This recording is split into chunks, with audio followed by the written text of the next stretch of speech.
오늘 이 시간 함께 보실 성경 말씀은 구약성경 창세기 제17장 1절부터 8절까지의 말씀입니다.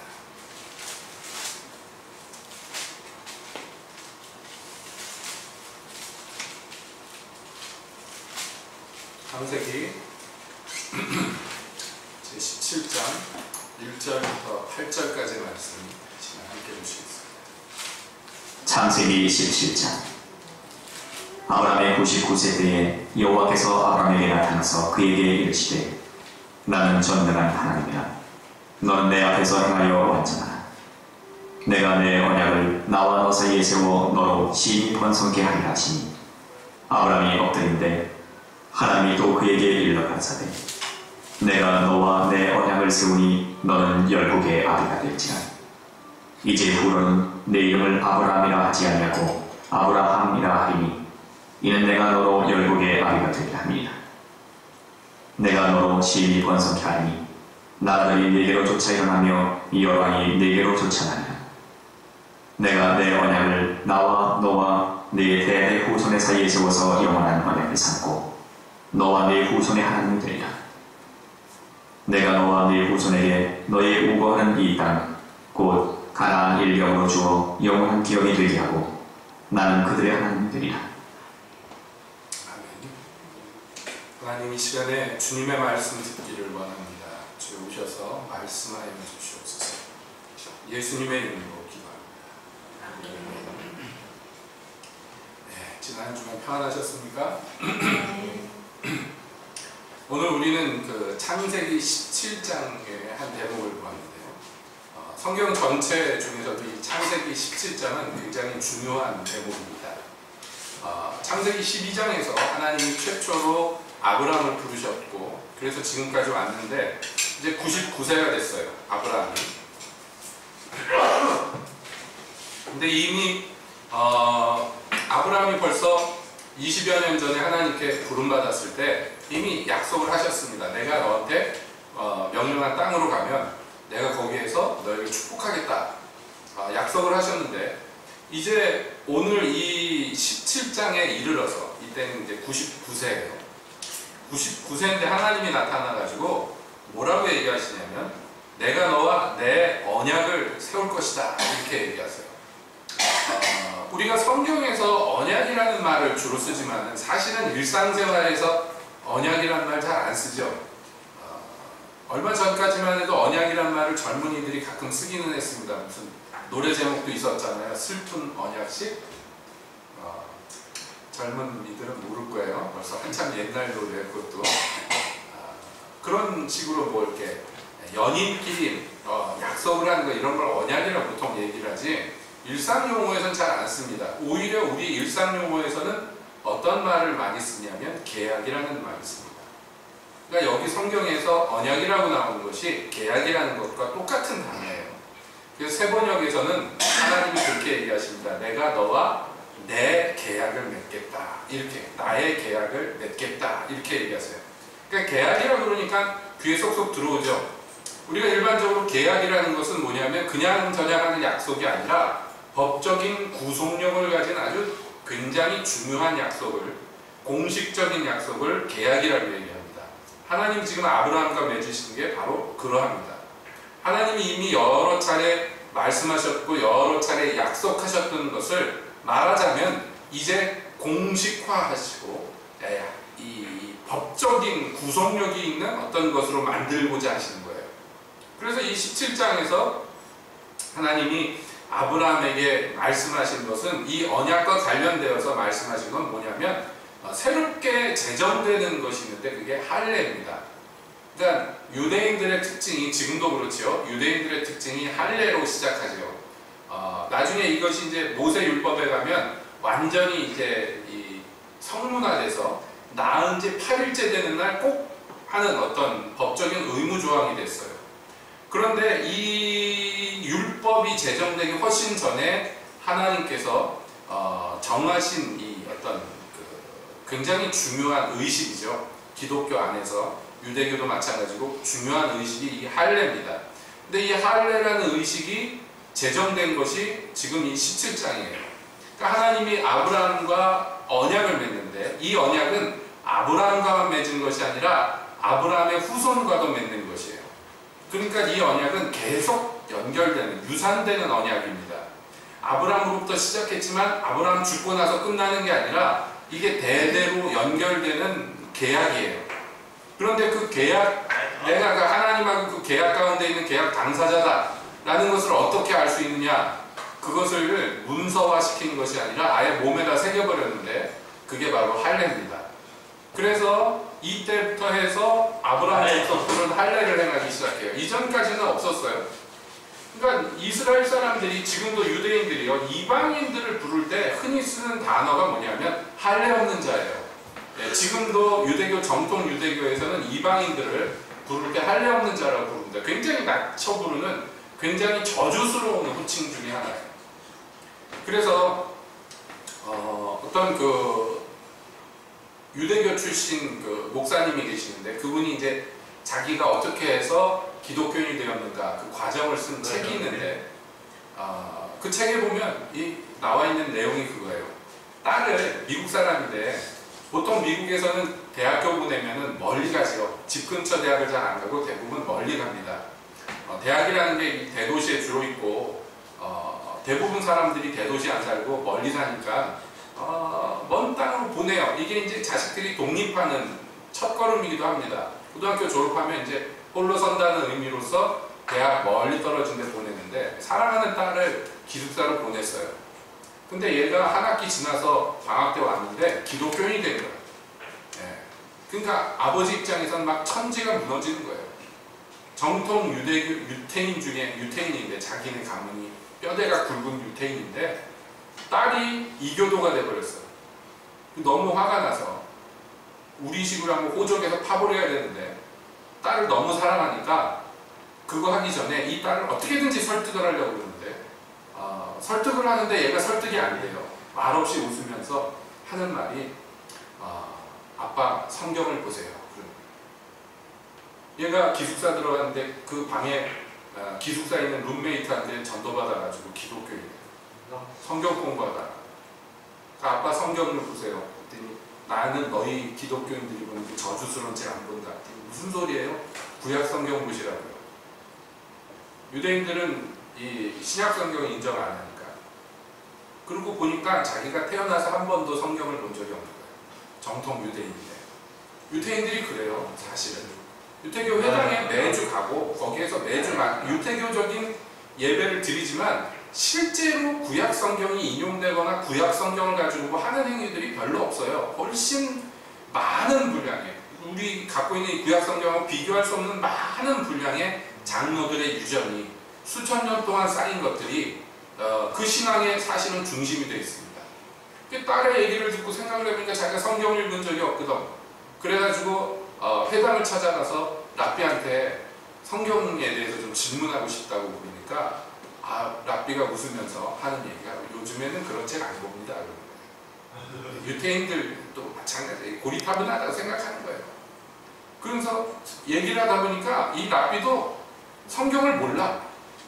읽어본 적도 없어요. 다른 공부하기가 바빠가지고. 그래서 이 사람이 우리 딸을 설득하려면 내가 성경을 한번 봐야지. 그래서 저 기독교인들이 하는 개신교도들이 하는 말에 허점을 찾아야 되겠다. 그걸 가지고 설득을 해야 되겠다. 그래서 창세기부터 읽기 시작하는데 제일 처음 쇼크받은 부분이 뭐였냐면 아브라함이 무할례자야. 아니 아담도 무할례자, 노아도 무할례자. 자기들이 생각하는 그 유태인들의 전설적인 조상들, 성경은 몰라도 이름은 다 알잖아요. 그 사람들이 다 할례 없는 자들이었다는 것에 굉장히 충격을 받은 거예요. 그러니까 원래부터 할례가 있던 것이 아니라 어느 순간부터 생겼다는 것을 처음 한 거예요. 성경을 평생 처음 봤으니까. 그 대목이 창세기 17장이더라는 거예요. 여기에서 하나님이 계약을 맺으시면서 계약의 말하자면 증거로서 아브라함과 그 자손들에게 주신 것이 이 할례예요. 그러니까 그 전까지는 할례가 없었어요. 그러면 생각해 봅시다. 아브라함이 하나님과 17장에서 계약을 맺지만 그 전에는 하나님을 안 믿었어요. 믿었죠, 당연히. 수십 년 전부터 하나님을 쫓아왔던 사람이에요. 그것이 이제 말하자면 합법화되고 문서화되는 게 이 17장이에요. 그러면 아브라함과 하나님의 관계가 본격화된 것이 언제입니까? 예? 혹시 아세요? 본격화된 게. 본격화라 그러니까 좀 말이 이상하지만 사실은 하나님과 아브라함의 관계는 모든 성도가 갖고 있는 하나님과의 관계에 대한 가장 원형적인 모형이에요. 모델이에요. 이 아브라함과 하나님의 관계가 모든 믿는 자들에게 있어서는 가장 최초의 모형이에요. 어떤 모형이에요? 여러분, 이것이 바로 믿는 자의 모형이다. 그래서 우리는 아브라함을 뭐라고 얘기하냐면 믿음의 조상이라고 얘기해요. 믿음의 조상. 왜냐하면 하나님을 믿은 사람들이 그전에 없었던 것은 아니지만, 그러나 하나님께서 구체적으로 이 믿음에 대한 무엇인가를 선포하신 게 아브라함이 최초란 말이에요. 그래서 창세기 15장에 보면 하나님이 아브라함한테 약속을 하는데, 아브라함을 데리고 나와서 하늘의 별들을 봤어요. 별이 많죠. 우리나라는 지금 대기오염이 돼서 별이 잘 안 보여요. 심지어는 울진에서도 별이 잘 안 보여요. 이게 큰일 났어요. 그런데 여러분, 공기 좋은 나라 가면 충격받는 것 중에 하나가 별이 어마어마해요. 예, 밤에 보면. 여러분, 한국에서는 은하수도 안 보여요. 이제 어떻게 된 게. 은하수라는 게 있다는 건 아는데 우리 육안으로는 관찰이 안 되는 지경이 됐어요. 근데 우리 어렸을 때 은하수 본 적 있으시죠?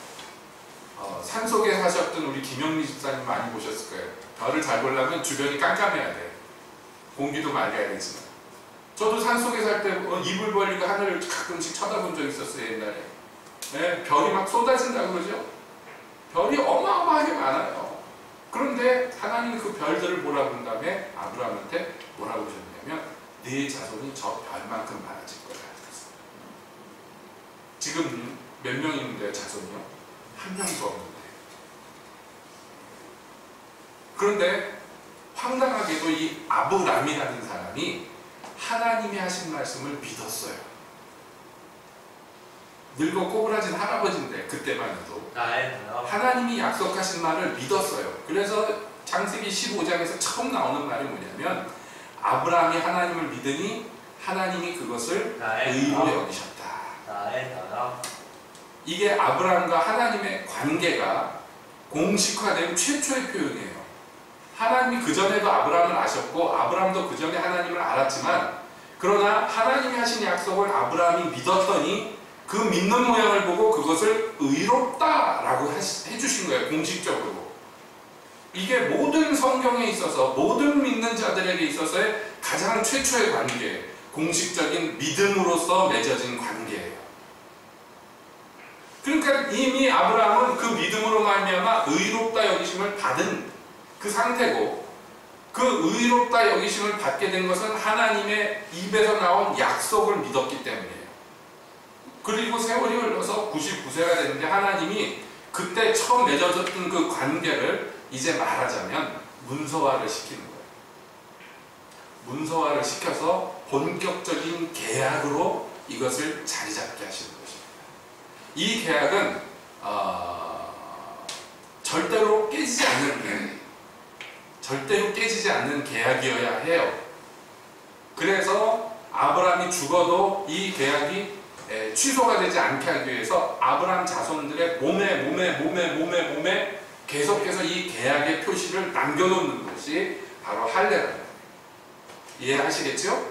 자, 그런데 모든 계약이 다 그렇지만 사실은 계약이라는 것은 쌍방간에 조건이 있는 것이에요. 여러분, 우리가 예를 들어서 어떤 집을 샀다고 생각해 봅시다. 그래서 계약서에서 매매 계약을 했어요. 내가 이 집을 산다. 그럼 무슨 조건이 있냐면, 나는 원래 집주인한테 돈을 줘야 돼. 그죠? 돈을 안 주면 이 계약이 성립이 되겠어요? 안 되겠어요? 안 되죠. 이 매매인데. 그러면 내가 돈을 주면 그 사람은요, 집을 나한테 줘야 돼요. 이게 쌍방간의 조건이에요. 계약에 맺혀질 때. 하나님과 아브라함의 계약도 마찬가지입니다. 쌍방간의 조건이 있어요. 자, 하나님 입장에서는 이 조건이 뭐예요? 하나님 입장에서는 아브라함한테 어떻게 하겠다는 거예요? 너와 네 자손에게 영원히 복을 주겠다. 한 이 약속이 하나님 입장에서 계속 지켜져야 돼요. 하나님 계속 지켜주셔야 돼요. 그러나 우리가 잘 아는 바대로 하나님은 약속하신 것을 안 지키시는 분이 아니에요. 영원히 지키는 분이에요. 그러니까 하나님 입장에서는 이 약속이 깨질 염려가 전혀 없어요. 자, 그러면 아브라함은 어떻게 해야 되나요? 이 약속을 가운데 놓고 아브라함은 뭘 해야 되나요? 그러면 아브라함은요? 뭘 해야 되나요? 그것을 하나님이 이렇게 얘기하셨어요. 17장 1절에 나옵니다. 나는 전능한 하나님이라. 그래놓고 뭐라고 얘기하시냐면 너는 내 앞에서 행하여 완전하라. 이렇게 얘기하셨어요.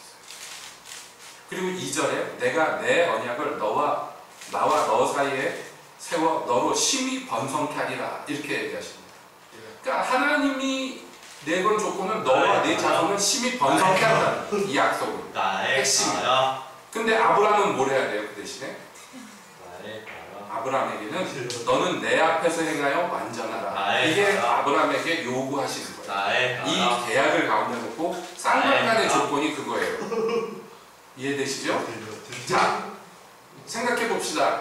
아브라함과 그 자손을 심히 번성케 하는 게 이제 하나님이 하셔야 될 일이에요. 이 계약을 지키기 위해서. 여러분, 이게 쉬워요? 어려워요? 쉽죠? 하나님이 심히 번성케 하는 게 왜 어렵겠어? 내가 전능한 하나님인데. 하나님이 전능하시기 때문에 이 약속을 시행하는 것은 하나님 입장에서 뭐 아무것도 아니에요. 그죠? 하나님이 뭐 축복하겠다면 축복되는 거지 뭐. 축복하겠다는데 축복이 안 되면 말이 안 되잖아요. 전능한 하나님인데. 근데 반대 입장에서 봅시다. 내가 아브라함이라고 생각한다면, 이 계약을 앞에 두고 내가 아브라함이라고 생각한다면, 여러분 이게 쉬워요? 어려워요? 어려워요? 네? 어떻게 해야 돼요? 나는 이 약속이 이루어지게 하려면, 이 계약이 성립되게 하려면 하나님 앞에서 행하여 완전해야 돼. 어렵게 생각이 들죠. 벌써 얼굴이 어두워지시는 분들이 있어요. 자기가 아브라함도 아닌데. 그러니까 이런 계약을 뭐라 그러냐면 세상에서는요 불공정 계약이라고 해요. 나쁘게 얘기하면 갑질이라고 얘기해요. 여기에서 이 계약의 갑은 누구야? 하나님. 을은 아브라함. 여러분 그렇게 느껴지시죠? 응? 그렇게 느껴지세요? 여러분 그렇게 느껴진다면 여러분들은 참 나쁜 사람들이에요. 왜냐하면 하나님은 선하시고 인자하시고 자비와 긍휼이 무궁하시고 은혜로우시고 사랑하는 하나님, 사랑의 하나님인데 그 좋으신 하나님이 설마 자기를 믿는 아브라함하고 불공정 계약을 맺겠냔 말이에요. 하나님이 나쁜 어떤 사람들처럼 갑질을 하겠냔 말이에요. 이 계약을 가지고. 그럴 리는 없죠. 만약에 그렇다고 느껴진다면 여러분들 신앙을 재고해 봐야 돼요. 하나님에 대해서 굉장히 잘못 알고 있는 거예요. 우리가 그 계약서를 볼 때 그 계약서 안에 있는 어떤 그 법적인 효력도 보지만 사실은 이 계약 당사자끼리 서로를 잘 이해를 해야 돼요. 이런 계약, 1대1의 계약 가운데는. 그렇죠? 서로 신뢰관계가 있어야 돼요. 그런데 우리는 이 계약을 앞에 두고 곰곰이 들여다보면 내가 아브라함 입장이라면, 사실 우리가 아브라함 입장 맞아요. 우리는 아브라함의 자손이나 마찬가지니까 모든 믿는 자들의 조상이 되었다라고 성경이 얘기하는 게 이 아브라함이에요. 그런데 우리가 이 아브라함 입장에서 보면 이 계약이 굉장히 우리한테 불리하다고 느껴진다. 굉장히 불리하다고 느껴져요. 왜냐하면 전능한 하나님은 글쎄 뭐 축복하겠다 그러면 축복을 저절로 받을 거 아니에요. 하나님이 축복하는데 번성케 하겠다 근데 번성이 안 되면 이상하잖아요. 하나님이 못 하시는 게 없는데. 근데 우리는 완전하려고 그러면 되겠냔 말이에요. 하나님이 조건을 걸어도 하필이면 완전하라 뭐 이런 조건을 걸어놓으면 내가 아브라함 입장이라면 입에 침이 마르고 막 식은땀이 흐를 것 같아. 이 계약을 어떻게 감당할 거냐. 그러니까 깊이 생각하기가 싫은 거예요. 그냥 지나가는 거예요. 성경을 읽어도. 근데 잠시 멈춰서 생각해 보면 이거 어마어마한 조건이거든요. 그러니까 여러분 세상에서도 그러잖아요. 계약서에 도장 찍기 전에 꼭 꼼꼼히 읽어보라고 그러죠. 예, 잘못 도장 찍었다가 나중에 피눈물 흘리는 게 계약서 아니에요. 지금 하나님하고 아브라함 가운데 이 계약을 맺었는데 이 계약이 우리랑 상관이 굉장히 많은 계약이란 말이에요. 아브라함이 이 계약서에 사인을 했지만 이 계약의 효력은 아브라함에게만 미치지 않고 글쎄 그 후손들에게 미친단 말이에요. 그 후손은 육체로 난 자들을 후손이라고 얘기하는 게 아니에요. 아브라함의 후손은. 예, 아브라함의 후손은 육체로 난 자들이 아브라함의 후손이 아니라는 거 여러분 아시죠? 왜냐하면 아브라함의 후손으로 육체로 난 사람들은 많아요. 아브라함의 아들들이 많아요. 지금 좀 이스마엘도 나오지만 이스마엘만 나오는 게 아니에요. 이삭을 낳고 나서 사라가 죽은 다음에 아브라함이 또 여자들을 취하여서 거기서 아들들을 많이 낳는단 말이에요. 그러니까 아브라함의 아들들이 8명인가 뭐 그렇게 있어요. 그런데 그 중에서 누구만 아브라함의 아들이, 누구만 아브라함의 후손이라고 인정받아요? 이삭만. 왜냐하면 이삭이 이 계약에 속한 아들이기 때문이에요. 육체로 낳았다고 해가지고 이 계약이 계속해서 내려가는 게 아니에요. 이스마엘은 이 계약하고 상관이 없어요. 그렇죠? 이삭이 또 자식을 낳았어. 이삭이 2 아들을 낳았지만 그렇다고 해서 이 계약이 2 아들 모두에게 가는 거 아니에요. 야곱에게만 가요. 왜냐하면 에서는 이 계약을 우습게 여겼기 때문에, 가볍게 여겼기 때문에 팥죽 한 그릇 팔아버렸어요. 이 계약을. 그래가지고 이 계약에서 빠져나갔어요. 떨어져 나갔단 말이에요. 이 계약의 특징이 그런 거예요. 이 계약은 육체로 혈통을 이었다고 해서 자동적으로 계속 연장되는 계약이 아니에요. 몸의 할례를 받았다고 해서 이 계약 당사자가 되는 게 아니란 말이에요. 유대인들이 굉장히 오해를 했다는 거예요. 그래서 사도 바울은 로마서 4장에서 계속 얘기하는 게 그거예요. 이 계약이 언제 시작되었느냐는 거예요. 17장이 시작됐지만 사실은 이 계약은 앞에서 얘기한 대로 15장에서 하나님을 아브라함이 믿었더니 이것이 그에게 의로 여겨졌다 에서부터 시작되는 계약이에요. 그게 이 계약의 시작이에요. 성문화된 게 말하자면 17장이지만 그러니까 언제 이 계약이 시작되느냐라고 따지는 거예요. 로마서 4장에서 아브라함의 할례시냐 무할례시냐 이 계약이 시작된 게 무할례시예요. 할례는 뭐냐면 이 계약이 성립되고 나서의 표시로 주신 것이지 이 할례를 통하여서 이 계약이 이루어진 게 아니라는 거예요. 성경을 보라는 거예요. 사도 바울 얘기가. 그러면 언제 이 계약이 성립되었느냐? 무할례시라는 거예요. 근데 왜 무할례시에 성립되었느냐? 그가 하나님을 믿었을 때 이 계약이 시작되었기 때문에. 그러므로 우리 모든 믿는 자, 이방인과 유대인 할 것 없이, 왜냐하면 하나님께서 약속하셨잖아요. 특별히 너와 내 자손 때문에 내 혈육들만 복을 받는다가 아니라 열방이 복을 받게 됩니다. 열왕이 너에게서 나올 것이다 그랬어요. 많은 민족이 너에게서 나올 것이다 그랬는데 유대인들은 생각에 자기 민족만 아브라함의 자손이라고 얘기합니다. 하나님은 열왕이 너에게서 나올 것이라고 했는데 그러니까 이 계약서를 안 읽어보는 거예요. 얘네들이. 그러니까 사도 바울이 다시 꺼내놓고 꼼꼼히 치료하면서 항목을 얘기하는 거예요. 봐라, 이 계약을 보라는 거예요. 이 계약은 육체적인 계약이 아니에요. 이거는 믿음으로 말미암아 맺어진 계약이고 그러므로 믿음을 갖는 모든 자들이 바로 이 계약 당사자요. 바로 아브라함의 후손이다라는 거예요. 이게 성경의 주장이에요. 갈라디아서 3장에서 똑같은 얘기를 하는 거예요. 아브라함이 이 믿음으로 말미암아 이 계약이 이루어졌는데 그러므로 모든 믿는 자의 조상이 되었다라는 거예요. 그렇게 따지자면 여러분 이 계약에 지금 우리가 들어가 있어요? 안 들어가 있어요? 들어가 있어요. 우리가 들어가 있어요. 나는 할례 안 받았는데 내 몸의 할례가 중요한 게 아니에요. 우리의 이 마음의 할례를 받는 것, 믿음으로 말미암아 그것으로 우리는 자동적으로 아브라함의 자손이 되었고 이 계약 안에 들어왔어요. 그렇다면 이 계약 당사자가 되었다면 여러분 이 계약의 조건은 우리에게도 유산이 되는 것이에요. 우리가 이 계약에 들어왔기 때문에 하나님의 복이 아브라함에게 주셨던 그 복이 우리에게 그대로 연결이 됩니다. 그래서 우리가 이 복을 받는 거예요. 아브라함과 그 후손에게 주겠다는 복이 우리에게 오는 거예요. 덩달아서 하나님은 그 계약을 성실하게 지키셨어요. 지금까지. 이제 남은 것은 우리가 이 계약에 어떻게 접근할 것인가. 어떻게? 하나님이 아브라함에게 말씀하신 이 계약 조건이 그러므로 우리에게도 적용이 됩니다. 그래서 우리가 어떻게 해야 되느냐, 이 계약 앞에서 이렇게 됩니다. 너는 내 앞에서 행하여 완전하라 라고 얘기하신 것이 우리에게도 살아있는 조건이 됩니다. 이 계약이 성립되게 하기 위해서. 그러니까 옛날에 아브라함이 도장 찍을 때 여러분 덩달아서 우리도 함께 도장 찍은 거나 마찬가지가 되었다는 거예요. 이 유산되는 계약 안에서. 자, 그러면 우리가 이 계약 당사자라는 것을 먼저 인정한 다음에 계약 조건을 곰곰이 들여다보세요. 여러분 이 조건을 어떻게 하실만 하겠습니까? 곰곰이 들여다보자. 그러면 자, 너는 내 앞에서 행하라. 이게 첫 번째 조건이에요.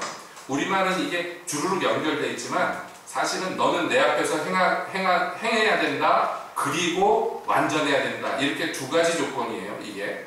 그러니까 첫 번째가 우리가 하나님 앞에서 행해야 돼. 말이 좀 어렵죠? 근데 여기서 행한다라는 이 말이 지난주 설교 시간에도 언급을 했습니다만 에녹이 무두셀라를 낳고 300년 동안 하나님과 동행하더니 이렇게 돼 있죠. 거기에서 동행한다라는 것과 여기 행한다 하는 것과 같은 단어예요. 그러니까 하나님 앞에서 행한다는 것은 무슨 얘기냐면 하나님과 동행한다는 거예요. 에녹이 했던 것처럼 또 노아가 했던 것처럼. 노아는 당대 의인이라 그가 하나님과 동행하더니 이렇게 돼 있죠. 그 말이 지금 여기에 아브라함에게는 조건으로 나와 있어요. 너는 나하고 동행해야 된다 라고 얘기하시는 거예요. 이게 첫 번째 조건이에요. 그러니까 이 조건만 먼저 생각해 봅시다. 여러분 어떻습니까? 이 계약을 여러분들이 지금 현재 준수하고 계셔요? 현재 말이에요. 앞으로는 할 거예요 그러지 마시고 하나님과 동행하고 있냔 말이에요. 아멘이 나오네. 이상하네.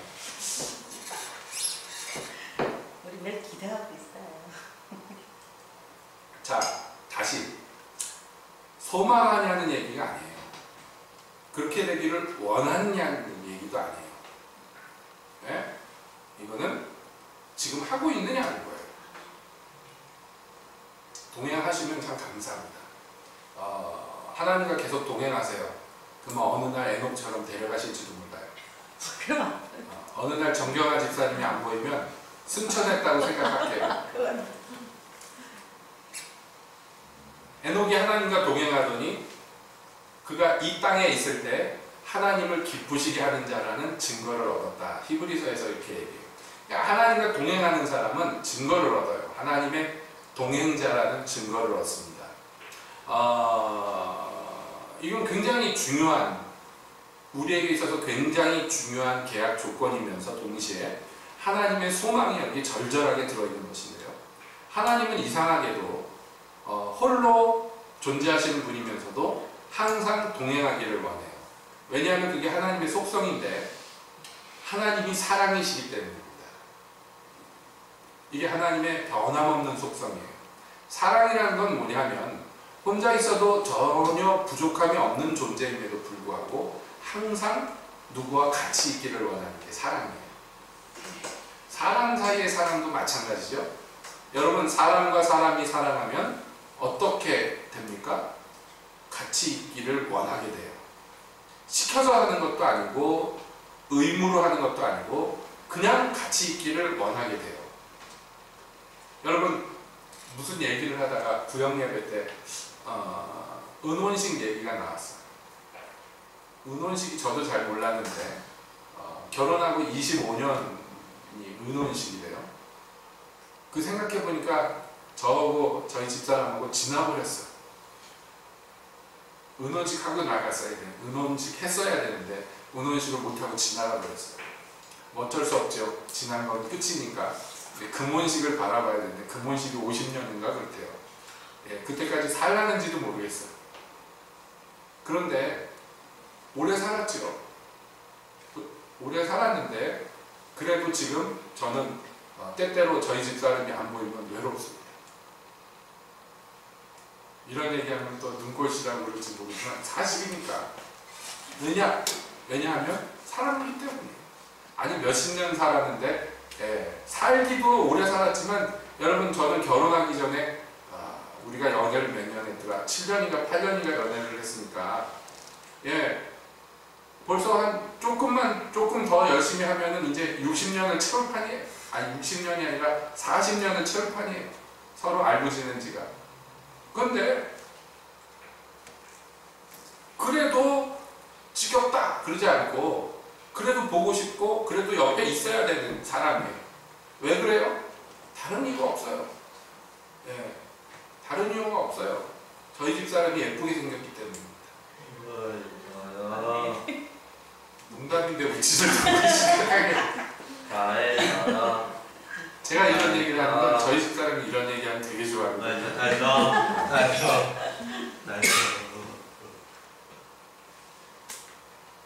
사랑이라는 게 그래요. 같이 있기를 원하고 함께 무엇을 하기를 원하고 이 동행이라는 것이 중요한 것인데 뭐냐면 길이 있는데 이 길은 하나님의 길이에요. 이 길은 하나님의 길인데 하나님 홀로 가셔도 전혀 불편함도 없고 부족함도 없어요. 하나님 홀로 완전하신 분이에요. 그런데 꼭 거기다가 나를 데려가기를 원해요. 그 길에 함께 걷기를 원해요. 그냥 아브라함을 데려다가 조건이라고 내놓은 것이 좀 이상한 조건을 내놓으셨어요. 아브라함한테 이렇게 어마어마한 축복을 약속하면서 조건으로 너 그러니까 100억을 바쳐라 그런 게 아니에요. 뭐 이런 조건이 아니에요. 그냥 나랑 같이 가자, 나랑 같이 있자, 이 조건 참 우습죠. 우리 하나님이 계약서를 이렇게 어마어마한 천년만년 영원한 축복의 계약서를 쓰시면서 조건이 너는 나만 사랑해, 나랑 같이 있어야 돼. 라는 걸 조건으로 첫 번째 대목입니다. 이게 하나님 아니면 누가 이런 계약서를 해놓겠습니까? 하나님이니까 조건을 이런 걸 달아놓지. 하나님이 대단하십니다. 여러분 그렇지 않아요? 만약에 하나님이 여러분들한테 오셔가지고 예를 들어서 이동현 집사님한테 하나님 오셔서 내가 네 아들을 축복할게. 상원이 하버드 꼭 합격하게 해줄게. 조건으로 그 대신에 너 헌금 이렇게라 그러면 하겠어요? 안 하겠어요? 모르겠어요? 아빠가 너를 버렸구나. 예를 들자면 말도 안 되는 얘기지만 하나님이 그러실 리는 없지만 생각해볼 만하잖아요. 우리 아들이 하버드를 그러면 1억쯤 어떻게 대출이라도 땡겨서 뭐 집이라도 팔아서 생각이 실제로는 안 하더라도 들는데 하나님이 이런 조건을 달아도 우리가 그래 해봐야 되겠다 이럴 텐데 무슨 대학에 가고 이런 정도가 아니라 영원한 축복을 이건 진짜예요. 영원한 축복을 그러니까 이 땅에서만의 축복이 아니라 영생하도록 영원한 나라에 하나님 나라에서 영원한 세월 동안의 축복을 약속하시면서 조건을 내세운 게 고작해야 너는 나랑 같이 걸어가야 돼. 우리가 이 조건도 힘들다 막 부담스럽다 아까 인상 쓰셨죠? 정말 회개해야 돼요. 네? 팔 하나 잘라내라 그래도 헬판이에요 진짜로. 그런데 나랑 같이 걸어가자. 말도 안 되는 조건이에요.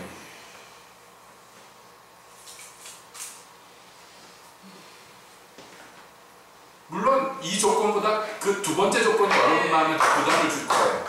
네, 압니다. 두 번째 조건이 뭐라 그랬어요? 완전하라.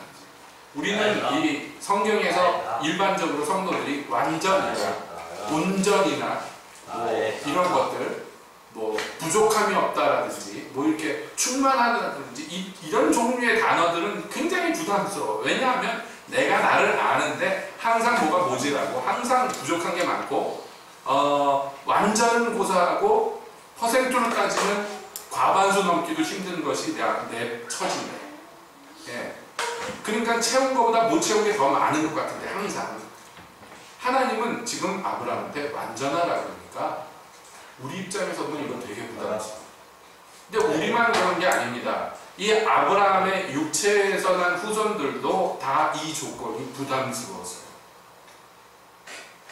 왜냐하면 너무 도달하기가 까마득해 보이기 때문에. 그래서 그 사람들이 이 조건을 어떻게 충족할 것인가를 연구하고 고민하면서 선택한 방법이 뭐였어요 여러분? 율법이었어요. 율법. 물론 이것은 좋은 의미의 율법이 아니라 나쁜 의미의 율법이에요. 이스라엘이 선택한 율법. 나쁜 의미의 율법은 뭐냐면 내가 좀 용을 쓰면 좀 해볼 만한 어떤 것이에요. 이런 식으로 하나님의 법을 왜곡해가지고 자기들이 어떻게 애를 써보면 좀 할 만한 것들로 규칙화해가지고 그것을 100몇 가지를 만들어 놓고 그거 다 지키면은 완전하다고 판결을 내리는 거예요. 그래서 그런 사람들을 신약 성경에서는 뭐라고 하냐면 율법으로는 흠이 없는 자라고 얘기합니다. 사도 바울이 자기가 옛날에 사울일 때 얘기를 하면서 뭐라고 얘기했습니까? 율법으로는 흠이 없는 자. 이게 그냥 자기 주장이 아니라 이것은 공식화된 규격이 있는 얘기예요. 시스템이 있어요. 규칙들이 쭈루룩 있는데 하나도 안 걸리면 흠이 없는 자, 완전한 자가 되는 거예요. 왜 그렇게 했을까요? 여기 이 조건을 만족시키기 위해서예요. 그래놓고 자기들이 이 조건을 완수했다고 주장하는 거예요. 그런 인간들이 나올 것을 하나님이 아시기 때문에 이 조건이 너는 내 앞에서 완전해라 하는 것을 한 가지가 아니라 그 앞에 조건이 그래서 있는 거예요. 너는 나와 동행하며 완전하라. 왜 조건이 두 개인지 아세요? 앞에 조건이 없고 뒤에 것만 완전하라만 있으면 이 인간들이 저 바리새인들처럼 할 거라는 걸 하나님이 너무 잘 아시기 때문에 자기들의 어떤 규칙을 만들어 놓고 그거 다 하면 완전하다고 자기들끼리 서로 라이센스를 발급하는 거예요. 예? 서로에게 인정해주고 그래서 서로 흐뭇한 거예요. 그래 놓고 그 조건에 못 이루는 자들을 멸시하고 차별대우하는 거예요. 근데 이 사람들이 잃어버린 게 뭐예요? 망각한 게 뭐예요? 하나님과 동행한다는 게 뭔지를 망각했어요. 여러분, 하나님과 동행하는 것은 모델이 있잖아요. 에녹 같은 거, 노아 같은 거예요. 이 모델이 율법 이전의 삶이에요. 율법 제정되기 이전의 삶으로 동행이 뭔지를 이미 하나님이 가르쳐 주셨어요. 에녹이라는 사람이 특별히 이 모델 중에 하나인데 어느 정도냐면 이 동행을 300년 정도 하면 그냥 죽음을 보지 않고 하나님이 데려가실 정도의 대단한 일이라는 것을 이스라엘은 알면서 무시했는지 몰랐는지 두 번째 조건을 자기 나름대로 해석해가지고 그래서 율법을 규격화시켜 놓고 율법의 의로 이 계약 조건을 완수했다고 주장하기 시작했어요. 그래서 항상 이스라엘 사람들은요 이 하나님과 아브라함의 맺은 계약이 자기들에게 살아있다고 믿었는데 그래서 하나님께 축복을 요구하면서 뭐라고 그랬냐면 우리가 이 조건을 다 이행했나이다 라고 얘기했어요. 우리가 할례를 받았고 우리가 율법으로 흠이 없기 때문에 이 조건을 이루었습니다 라고 얘기합니다. 그래서 사도 바울이 얘기하는 거예요. 할례는 그 조건이 아니라는 거예요. 할례는 이 계약에 의거한 표식일 뿐이지 할례가 이 계약을 성립시키는 조건이 아니라고. 그러면 이 조건을 너희가 율법에 의로서 이 조건을 충족했다고 그러는데 이 계약은 율법 이전에 있었던 거라고. 너희가 전혀 이 계약에 대해서 전혀 모르고 있다고 그 유대인들의 주장을 다 반박하는 거예요. 그러니까 사도행전에 보면 사도 바울이 가서 성경을 가지고 얘기를, 그 당시에 성경은 구약 성경밖에 없잖아요. 성경을 가지고 얘기하면 유대인들이 대답을 못하는 거예요. 왜냐하면 자기들이 봐도 맞는 얘기거든. 그러니까 이 논쟁을 벌여서 이기질 못하니까 죽이려고 그러는 거예요. 오르면 화가 안 날 텐데 그렇지 않으니까 항상 죽이려고 해요. 우리도 이 완전한 말씀 앞에서 왜 부담을 갖냐면 우리도 그 유대인들의 마음이 있기 때문이에요. 하나님이 유대인들이 생각했던 것 같은 그런 백몇십 가지 규칙들, 그것에서 파생된 또 수백 가지 규칙들, 예? 그 법만 지키면은 완전하다고 생각합니까, 여러분? 요즘에도 그렇게 신앙생활을 하잖아요. 유대인들은 그나마 양심이 있어서 규칙들을 많이라도 만들었지. 여러분, 현대 기독교에서는 이 규칙이 몇 개 없어요, 사실은.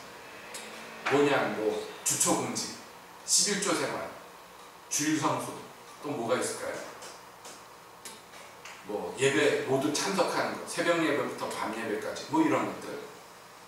사람마다 조금씩 레벨은 다르지만 나름 마음속에다가 갖춰놓은 몇 가지 규칙이 있고, 이것을 다 하면 떳떳해. 예. 이게 뭐냐면 바리새인이에요. 더도 덜도 아니고 바리새인이에요. 떳떳해. 항상 다 했기 때문에 떳떳해요. 예. 왜 이렇게 떳떳하세요? 여호와가 나의 목자시니 나는 부족함이 없습니다. 말이라도 못하는 떳떳해. 왜냐하면 내 마음에 있는 규칙을 지켰기 때문에. 언제 안 떳떳해요? 그 중에 하나 어겼을 때. 또 언제 사람들을 막 뒤에서 막 씹어버립니까? 내가 정한 규칙을 저 인간이 막 어기고 있을 때. 그러잖아요. 여러분, 바리새인하고 다를 바가 뭐 없어요. 바리새인보다 더 양심이 없는 거죠. 바리새인들은 그나마 규칙이라도 많이 만들어놨지. 우리는 그저 다 손가락을 꼽아봐야 10가지도 안 되는 규칙, 그거 가지고 의인이냐 아니냐를 따지고, 떳떳하냐 안 떳떳하냐를 따지고 그러자.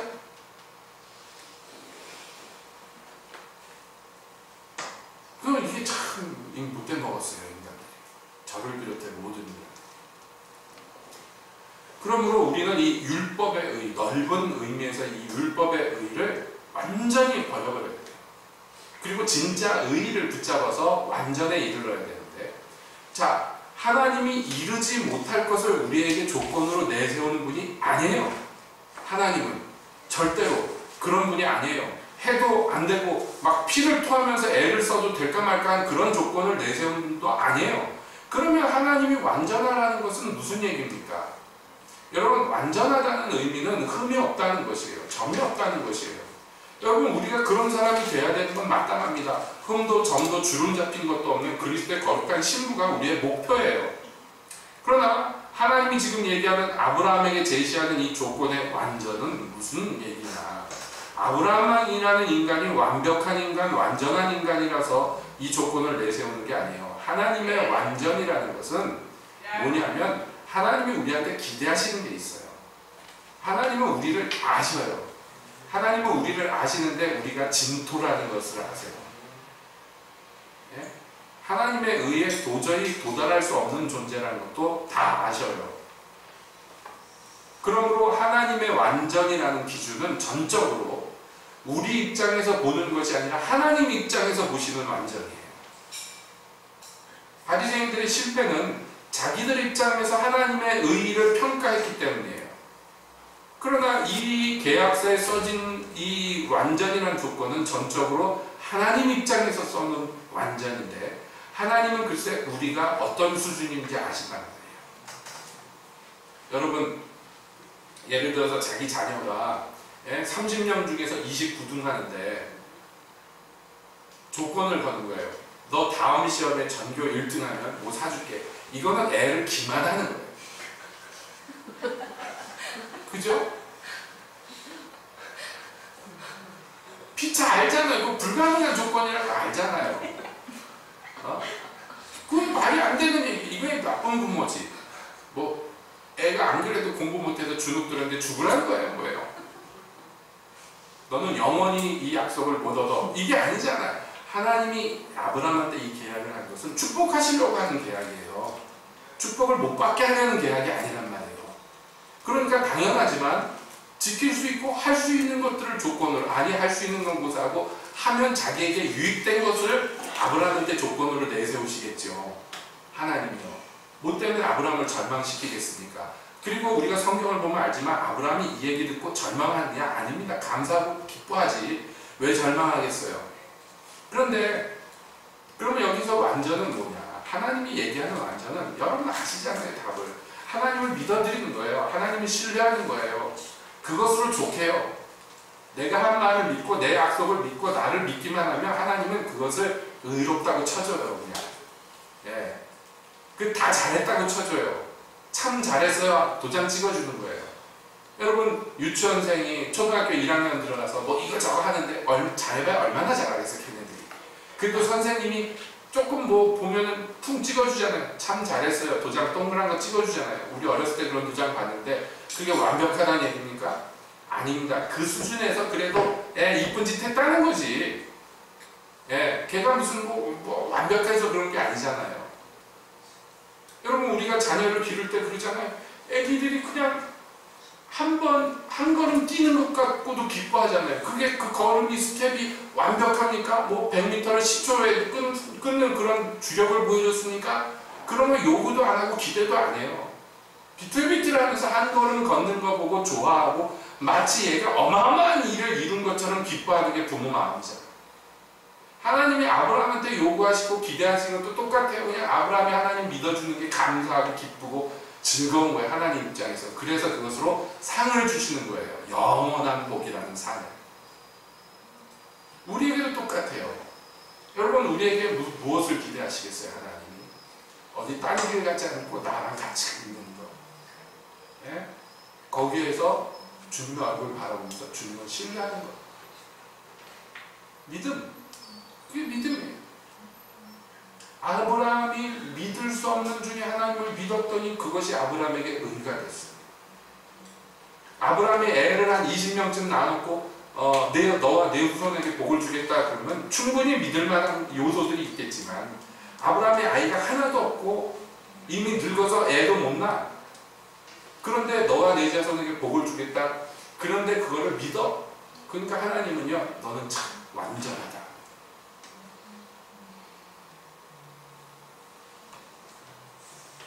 여러분 아하스에서 술람 여인이 왕이 나와 함께 가자. 처음에 못 가요. 무서워요. 그러다가 용기를 내가지고 갈게요. 그랬더니 왕이 뭐라고 했냐면 너는 완전하구나. 얘가 간 것도 아니야 지금. 아직 가지도 않았어. 그런데 그냥 마음을 먹었어요. 좀 무섭지만 두렵지만 그래도 갈게요. 그랬더니 너는 내게 완전하다. 이게 하나님의 보시는 시각이에요. 우리가 이걸 몰라 잘 사람들이. 자꾸 자기 시각을 보고 맨날 캥겨하고 못하는 것만 생각하고 못해드린 것만 생각하고 막 이러고선 주눅 들어가지고 오라는 데도 안 가요. 그래서 하나님이 첫 번째 조건을 내세운 거예요. 멀리 가지 말고 항상 내 앞에 있으라고. 나하고 함께 있으라고. 나하고 함께 걸어가자고. 여기에서 행한다는 게 영어 성경으로 보면 워크예요. 그냥 걸어가는 거예요. 걸어가는 거. 그게 어떻게 보면 다른 번역이에요.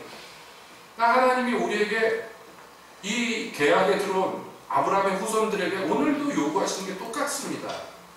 너는 나랑 함께 걸어가고 그 가운데서 나를 믿어라. 그러면 그것으로 족하다. 그래서 구원의 조건은 믿음이에요. 다른 것이 없어요. 딱 하나밖에 없어요. 하나님 믿는 거. 예수님 믿는 거. 그냥 믿어드리는 거. 그걸로 모든 조건이 패스가 돼요. 모든 조건이 충족이 돼요. 왜냐? 완전하니까. 완벽하니까. 주님 볼 때 그렇단 말이에요. 주님이 보실 때. 그래서 주님이 기뻐하는 거는 그 계열들을 다 기뻐하셔요. 여러분, 하나님이 기뻐하는 제사는 상한 심령의 제사예요. 왜냐하면 우리가 이 조건을 보면서도 어떤 때는 마음이 상해요. 왜냐하면 조건이 어려운 것도 아니고 힘든 것도 아니고 내가 못할 것도 아니고 아니 나한테 오히려 굉장히 좋은 건데도 불구하고 나라는 인간이 때때로 심지어 자주 하나님과 같이 걷는 거 싫어하고 딴 길로 간단 말이에요. 미련한 양이같이. 그렇대가요. 제 길로 가요. 지 가고 싶은 대로 가. 거기 가니까 살만해요? 아니죠. 하나님하고 같이 있을 때랑 정반 들린 거예요. 혼자 가니까. 거기 갔더니 이리도 있고 늑대도 있고 호랑이도 곰도 있고 막 죽을 맛이야. 거기서 운단 말이에요. 그래서 상한 심령이에요. 울면은 주님이 찾아와가지고 데려가요. 손 붙잡아서. 언제 상해요? 믿어드려야 되는데 믿음이 나한테 없다는 걸 발견할 때. 예? 도대체 믿지를 않아요. 몇 번이나 확인을 해주고 몇 번이나 증거를 보여주는데 그때뿐이에요. 좀 지나면 믿음이 없어. 그래서 속상한 거예요. 나는 왜 이렇게 믿음이 없나? 나는 왜 이렇게 믿음이 없나?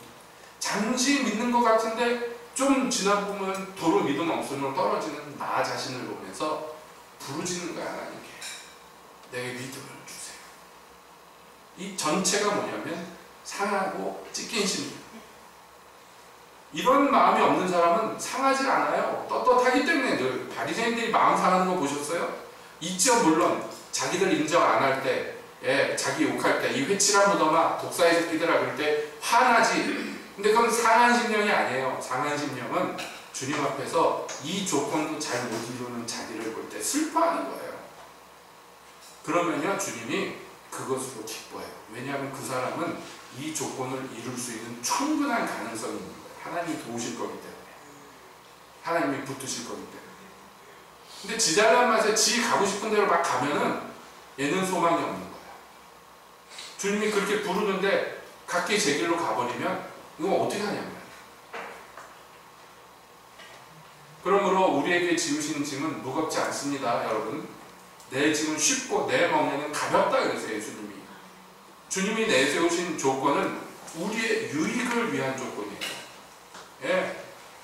이거 행하는 자는 복을 받고 이거 행하는 자는 살아나는 거예요. 구원을 얻는 거예요. 나 자신에게 복이에요. 아브라함과 그 계약의 당사자가 된 후손된 여러분, 이 계약을 곰곰이 들여야 합니다. 감사합시다. 아멘. 이런 불평등 계약을 맺어주신 하나님께. 하나님이 훨씬 짐이 많고 하나님이 하실 일이 훨씬 많고 하나님이 희생할 것이 훨씬 많아요. 왜냐하면 이 조건을 이루기 위해서 예수님이 오셔서 십자가를 지신 거예요. 자기 아들까지 내어주시는 계약이에요.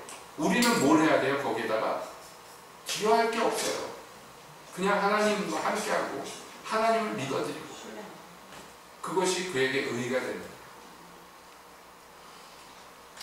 이 조건을 굳게 붙잡고 여러분 이루어 갑시다. 아멘.